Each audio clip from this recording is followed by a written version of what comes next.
अस्सलाम वालेकुम दोस्तों, आप देख रहे हैं आज की ताज़ा तरीन। दोस्तों, आज हम शोबिज़ में अजय देवगन के बारे में बात करेंगे। अजय देवगन की फिल्म रेड की पहली ही दिन रिकॉर्ड कमाई। दोस्तों चलो आगे बढ़ते हैं। नामवर बॉलीवुड अदाकार अजय देवगन और अलियाना डिक्रूज की फिल्म रेड ने रिलीज के पहली ही रोज 10 करोड़ से ज्यादा कमाई करके रिकॉर्ड कायम कर दिया। भारतीय मीडिया के मुताबिक इनकम टैक्स चोरी और करप्शन पर मुबनी अजय देवगन और अलियाना डिक्रूज की फिल्म रेड रिलीज के पहली ही रोज शायकीन को मुतासिर करने में कामयाब हो गई। भारतीय तजनिकार तरुण अर्दोश ने ट्वीट करते हुए कहा कि फिल्म रेड ने रिलीज की सुबह औसत दर्जे का बिजनेस किया, लेकिन शाम होती ही फिल्म ने जबरदस्त रफ्तार पकड़ी।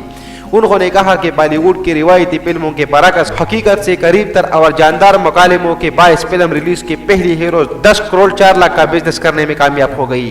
दोस्तों, नई खबरों के लिए हमारे चैनल को सब्सक्राइब कीजिए और बेल आइकन जरूर दबाइए ताकि हमारी अगली वीडियो आप तक आसानी के साथ पहुंच सके। शुक्रिया।